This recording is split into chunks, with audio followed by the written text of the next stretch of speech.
Amigos, el día de hoy conversaremos sobre aquellos factores o indicadores objetivos o subjetivos que ayudan a medir la intensidad de un delito. Eso quiere decir que a partir de lo que hoy veamos, claramente vamos a aprender de aquellas circunstancias que nos ayudan a determinar la intensidad o la gravedad de un delito, así de simple. Ahora, este tipo de circunstancias o indicadores claramente están establecidos en un texto legal. En estricto, están señalados en el artículo 46, numeral 1 y 2. En el numeral 1 del artículo 46 hay un catálogo de 8 circunstancias que atenúan una pena. Y en el numeral 2 hay un catálogo de 14 circunstancias que agravan una pena. Eso quiere decir que por un delito que uno ha cometido, claramente hay una consecuencia jurídica. Esa consecuencia jurídica está compuesta por una penalidad. Por ejemplo, artículo 106, homicidio simple. El que mata a otro será reprimido con una pena no menor de 6 ni mayor de 20. Ese 6 a ese 20, como lo expliqué en el 45A en la entrega anterior, cuando hablaba sobre el sistema de tercios para individualizar una pena, claramente se tiene que valorar ahí las circunstancias que atenúan o que agravan esa penalidad, pero no menos ni más de lo que está previsto en la ley. Y ese tipo de circunstancias el día de hoy lo vamos a conocer de forma sencilla, con ejemplos claros, para poder saber de qué se trata cada uno de ellos. Sin embargo, este tipo de ejemplos o de planteamientos que hagamos no son exactos, no son a rajatabla, no son inobjetables. Claramente están sujetos a la crítica, están sujetos al análisis, pueden ser de repente debatidos, inclusive expectorados de lo que el día de hoy hagamos. Sin embargo, lo que ya vamos a presentar el día de hoy con los ejemplos, lo estamos presentando de alguna manera para ayudarnos a entender en tiempo vigente cómo es que se están presentando este tipo de circunstancias y qué problemáticas también presentan. Por esa razón, estemos muy atentos a ello. Empecemos. Artículo 46, numeral 1, nos habla de circunstancias que atenúan la pena. ¿Y qué circunstancias presenta ahí? Por ejemplo, el literal A nos habla que es una circunstancia que atenúa la pena la carencia de antecedentes penales. Pero eso es obvio. Aquella persona que no tuvo problemas con la justicia, nunca pisó un penal, claramente no va a tener antecedentes penales. Pero hay otra que tal vez hace muchos años cometió un delito, así de simple. Esta persona cumplió su pena, se rehabilitó, ya no cuenta ahora con antecedentes penales. Para ella, ¿le alcanzará este eximente en el caso que comete un nuevo delito? Por supuesto. La jurisprudencia también lo considera a esta persona, aunque haya cometido muchos años atrás su delito y ya se haya rehabilitado. No hay problema por ese lado. Es una eximente. Otro aspecto, literal B, cuando dice que esta persona obra por móviles nobles o altruistas. Eso quiere decir que va a haber circunstancias en las cuales una persona ciertamente ha cometido un delito, ha cometido una infracción. Sin embargo, lo hizo por apoyar de repente a una persona, salvar una vida, de repente alimentar a otra persona. Y que de algún modo, algunos pensarán que esto se equipara a un estado de necesidad justificante como está establecido en el artículo 20 del Código Penal. Pero la idea es de que no se equipare a ella, sino que de forma particular se analice el caso y se aplique este tipo de eximente para un delito.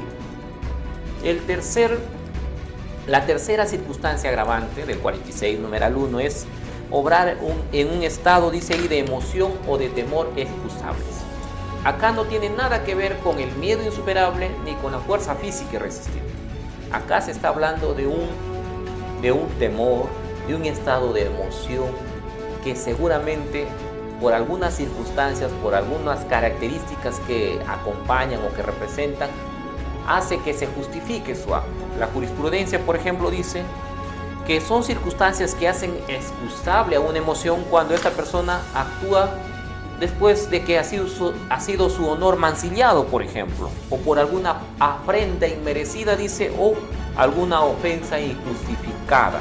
Cuando sucede este tipo de criterios, de aspectos, se actúa bajo un estado de emoción y este es exculpable, es justificable. Otro aspecto, cuando se actúa bajo un temor, no un temor intenso, dice un temor excusable. Eso quiere decir que esta persona tal vez presiente que le puede pasar algo y por eso cometió el ilícito. Por ejemplo, estoy caminando yo por la calle, en mi cuadra, y sé que ha salido del penal un vecino que ha dado muerte a 7 personas. Es un asesino en serie, pero ya cumplió su pena de acuerdo a normas anteriores. Ahora está acá. Y casualmente me encuentra en la calle, me da un arma blanca y me dice, quiero que vayas a la bodega y por favor, así me dice todavía con palabras sencillas, por favor, le hurtas 5 gaseosas, quiero pan, quiero y otros aspectos. Él me da el arma blanca y dentro de mí digo, ¿qué me puede pasar si yo no cumplo? Seguramente cualquier día de estos me va a matar a mi familia, me va a golpear, me va a hacer algo. Mejor cumplo, me voy y cometo el hurto. O tal vez cometo el robo, ¿no? Con fuerza o amenaza. Criterios especiales. Entonces, y me apodero de un bien ilegítimamente, ¿no? O de forma ilegítima. ¿Qué está pasando acá? Tal vez este ex presidiario tal vez no me quería matar. Tal vez nunca me iba a hacer daño. Simplemente lo hizo por ver. ¿No? Se aprovechó de su condición de que genera miedo y yo lo hice. Nunca supe si me iba a hacer algo o no. Simplemente ese temor que yo sentía era claramente justificable. ¿Por qué? Porque pensaba yo que si no lo hacía, esta otra persona iba a dañar, así decirlo. Otro aspecto, ¿no? Es el obrar. Dice, a ver, numeral C, es cuando hay la influencia de apremiantes circunstancias personales o familiares en ejecución de la conducta punible. Hay actos, ¿no?, que no tienen nada que ver con legítima defensa y no tienen nada que ver con el estado de necesidad justificante, por ejemplo, pero que en las cuales uno actúa, ¿no?, apoyando a la familia. Yo procuro traerle un pan a costa de lo que sea, yo procuro traerle una medicina a costa de lo que sea. Entonces, pero eso ya queda a criterio de valoración de un juez para determinar si realmente es un eximente del 20, ¿no?, del artículo 20 del Código Penal, o forma parte como un atenuante de este tipo de delito que él acaba de cometer. Otro tipo de eximente, cuando tú reparas voluntariamente el daño ocasionado o las consecuencias. No, el anterior, cuando tú procuras voluntariamente, después de consumado el delito, la disminución de sus consecuencias. Procuro voluntariamente. Yo acabo de atropellar a una persona, por ejemplo. Yo acabo de golpear a otra. Yo acabo de hurtar. Pero yo en el acto, ¿no?, después que he consumado el delito, quiero disminuir las consecuencias. Si yo atropello a alguien, me bajo en el acto, busco la forma de llevarlo a un hospital, trato de curarlo, presto dinero, etc. De forma voluntaria. No estoy esperando que alguien me presione o que tal vez haya una fuerza externa. Acá tiene que ver la parte interna de mí nace. Yo quiero salvar esa vida, yo quiero salvar ese patrimonio que de repente en un momento dañé. Ahora, si lo hace o se determina que esta persona actuó por una fuerza externa, por ejemplo, lo obligaron, esta persona atropelló y muchas personas le dijeron, hey, sinvergüenza, llévalo a hacerlo curar, hey, si no lo haces te matamos. Entonces, este acto ya no está siendo desarrollado de forma voluntaria, sino que bajo presión. Entonces, cuando sucede estas características, no se estaría cumpliendo el eximente. Por eso es que la jurisprudencia también indica de que este tipo de ayuda tiene que ser de forma oportuna, idónea y en lo posible eficaz para que se cumpla este eximente. Otra, claramente que indica, ¿no?, otra circunstancia, que se debe reparar voluntariamente el daño ocasionado o las consecuencias derivadas del peligro generado. Eso quiere decir que si yo cometo un ilícito, tengo que actuar de forma rápida y oportuna también para poder indemnizar, compensar, resarcir esos daños.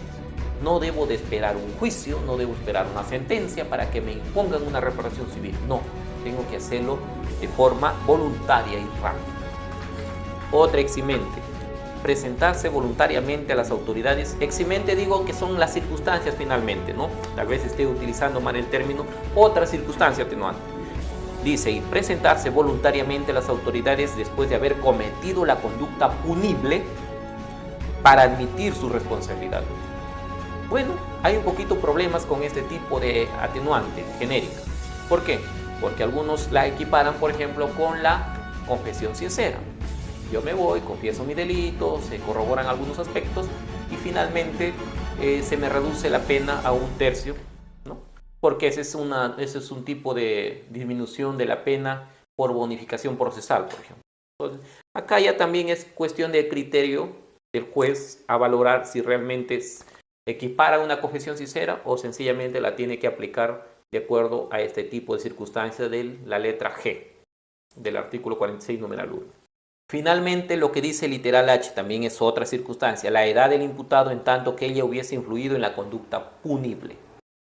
Si esta persona es menor de edad o, de acuerdo a lo que está establecido en el artículo 22 del Código Penal, responsabilidad restringida por la edad, sencillamente se le va a reducir, ¿no? En este caso, la pena, ¿no? O se le impondrá un castigo dentro del extremo o tercio inferior, así de simple, porque tiene que ver mucho, es un beneficio tener menos de 18 años o de 18 a 21 o mayor de 65. Finalmente, este aspecto todavía está a criterio de discusión por la jurisprudencia. Bueno, eso de forma rápida y sencilla es respecto a las circunstancias de atenuación.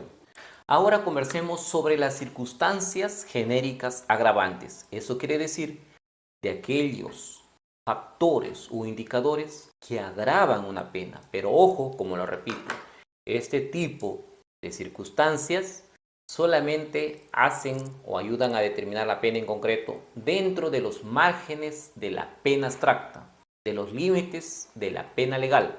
Solamente ahí funciona. Muy bien, ¿qué es lo que dice, por ejemplo, el Código Penal 46, numeral 2? Que se agrava la pena cuando esa persona ejecuta una conducta punible sobre bienes o recursos destinados a actividades de utilidad común o a la satisfacción de necesidades básicas de una colectividad. Un ejemplo sencillo. En un lugar, un pueblo o una ciudad tiene sus carreteras o tiene sus trochas carrozables. Ellos mismos lo han diseñado, ellos mismos lo han trabajado. Y por ahí hay alguna persona que de forma maliciosa comete el delito, daña propiedad y al final todavía daña esa carretera, ¿no? Obstruye el paso de aquellas personas que llevan sus mercancías, etc. O tal vez hace daño por cometer el delito o a la vez comete el delito y daña un puente, por ejemplo, que es el punto, ¿no?, de conexión entre dos pueblos. Y que eso sirve para desarrollar sus actividades dentro de sus comunidades. Sencillamente, ese acto, si lo cometió y daña este tipo de bienes, se le agrava la pena o se le coloca dentro, se le impone dentro del tercio superior. Otra, cuando ejecutas la conducta punible sobre bienes o recursos públicos. El Estado tiene diversas instituciones, tiene diversos servicios, ¿no? Hay recursos que pertenecen estrictamente al Estado. Y yo, por ejemplo, cometo el delito, ¿no?, de hurtar o de robar, y aparte, o de dañar, causar realmente daños, pero lo hago a la propiedad del Estado. Ataco una municipalidad, ataco un banco, ataco, por ejemplo, una maestranza, un camal municipal, etc. Si yo hago esto, sencillamente se me va a imponer la pena en el extremo, ¿no?, en el tercio superior. ¿Qué más? Cuando ejecuta la conducta punible por motivo abyecto, fútil o mediante precio, recompensa, dice ahí, ¿no?, o promesa remunerativa. Hay actos que algunas personas lo cometen, pero utilizando pues la maldad de forma despreciable, no hacen sus actos por razones despreciables, insignificantes. Yo quiero, por ejemplo, robar o asaltarme un banco para demostrarle a mis amigos que yo puedo, tengo esa capacidad. O sea, tiene dinero el señor, tiene propiedades y quiere hacerlo eso ya por placer, o sea. Quiere robar a un banco, golpear a otra persona o estar con una mujer, por ejemplo, solamente por motivos insignificantes, por apuestas, porque le conviene, porque le van a él a compensar, ¿no? Lo van a premiar. Por esos aspectos, si esta persona cometió el delito, y tiene estas características, se te agrava también o se te impone en el tercio superior como corresponde tu pena. Otra, cuando ejecutas el delito bajo móviles de intolerancia o discriminación tales como origen, raza, religión, sexo, etc. ¿no? Ahí claramente hay un catálogo de aspectos que menciona el literal D del 46 número 2 del Código Penal. ¿Qué es lo que quiere decir? Algunos lo confunden, por ejemplo, lo equiparan al delito de discriminación, claramente que está establecido en el 323 del Código Penal.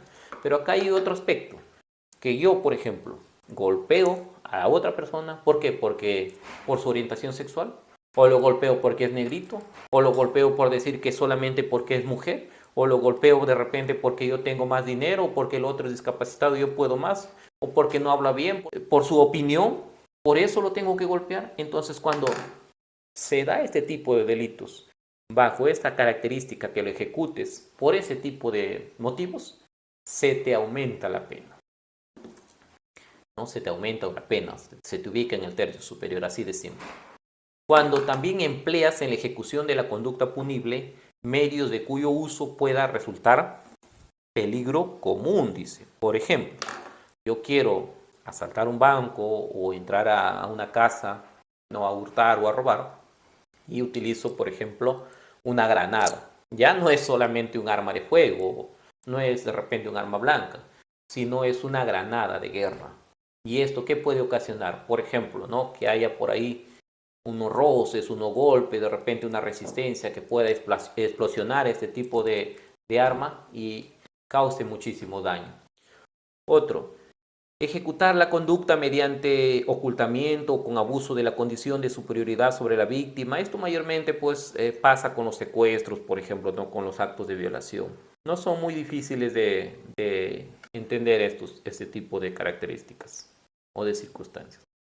Hacer más nocivas las consecuencias de la conducta punible que las necesarias para consumar el delito, dice el literal G del 46 numeral 2. ¿Cómo se debe entender esto? Que la gente no solo va a consumar su delito, sino que ha intentado un resultado más grave. Por ejemplo, yo golpeo a Juan y lo dejo en el piso. Lo golpeo, ¿no?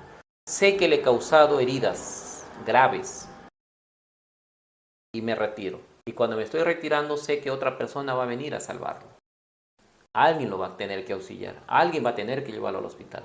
Y yo impido, le digo a la otra persona, la amenazo, no vayas a apoyarle. O le trato de llevar con diferentes estrategias de tal manera de que no termine ayudando a la víctima. Quiere decir, ¿qué es lo que estoy haciendo yo? Empeorándola esa condición. Aparte que yo acabo de dañarlo, quiero que se complique más el resultado. Entonces, frente a ese acto que se ha dado, si se descubre, si se investiga, se determina, es una circunstancia que te agrava la pena. Realizar la conducta punible abusando del agente, dice, de su cargo, su posición económica, etc. Es bastante de poder, oficio. Es bastante común este tipo de circunstancia en muchos delitos. Inclusive algunos están ya planteados dentro de su tipo penal, otros como en una circunstancia específica. Entonces es muy importante acá determinar si realmente se aplica o no se aplica. Otro, cuando se habla de la pluralidad de agentes que intervienen en la ejecución del delito. También es muy común, ¿no? La pluralidad de agentes, por ejemplo, el robo agravado y otros delitos. Es muy común para que se agrave su pena. Pero ya viene ya establecido la penalidad más alta. En este caso es muy importante que frente a pluralidad de agentes, ¿no? Que te reducen a todo tipo de posibilidad de defensa, se debe determinar estrictamente las circunstancias para cada caso en particular. Otro, cuando ejecutas la conducta punible valiéndote de un inimputable. Es muy importante esto porque se instrumentaliza a otra persona para que cometa ilícitos. Pues acá prácticamente estamos equiparando a una autoría inmediata, ¿no? Yo tengo el control sobre el instrumento no puede hacer mucho y actuará, porque yo tengo esa capacidad del dominio del hecho. Este es otro aspecto también a valorar, ¿no? Y que considera como una circunstancia agravante cuando la persona que cometió el delito utilizó a un menor, así de simple. Otro, cuando la conducta punible es dirigida o cometida total o parcialmente desde el interior de un local de reclusión o cuando está fuera del país. Hay muchas personas que están purgando una condena, ¿no? ya adentro, a pesar que están purgando una condena, cometen ilícitos. Se le agrava, por ejemplo, para una próxima pena que cometa dentro agresión o de repente el delito de asesinato o tentativa, se le agrava, por supuesto, cuando lo hace dentro del penal. Otro, si esa persona está fuera del país y también intenta no sabotear, intenta causar algún daño a alguna persona que está acá adentro o a alguna institución, se agrava su pena, dice ahí. Otra circunstancia genérica, cuando se produce un daño grave al equilibrio de los ecosistemas naturales. Claramente, no solo se ataca acá los delitos ambientales, sino también aquellos delitos de peligro común o seguridad común. Para eso también ya sabemos que son normas penales en blanco, algunas que se relacionan con el medio ambiente. Entonces se remiten, ¿no?, a otros tipos de reglamentos para poder determinar la pena. Otro tipo de eximente, cuando para la realización de la conducta punible se han utilizado armas, explosivos o venenos u otros instrumentos o procedimientos de similar eficacia destructiva. Ya este aspecto ya es innecesario porque también en varios tipos penales que se relacionan con tipos de delitos de peligro común, etc., claramente está establecido. Una circunstancia, si la víctima es un niño, es una niña, un adolescente, una mujer en estado de vulnerabilidad, un mayor, etc. Creo que este aspecto también es casi necesario porque claramente lo establece el tercer presupuesto, ¿no?, para determinar y fundamentar la pena, que está claramente preceptuado en el artículo 45 del Código Penal. Este tipo de circunstancias que acabo de mencionar se les conoce como indicadores, factores o características especiales que debe de cumplir una persona para que se le atenúe o le agrave la pena. Las primeras 8 que expliqué son causales, son circunstancias que ayudan a disminuir o imponerlo o colocarlo la pena en el extremo más bajo, en el mínimo, en el inferior. Y las últimas 14 que lo acabo de mencionar ayudan a determinar la pena en el extremo máximo, ¿no? Ya el juez o juzgador, dependiendo del número de eximentes, valorará si va a disminuir o va a aumentar una pena. Eso es lo que he querido comentar el día de hoy respecto al artículo 46.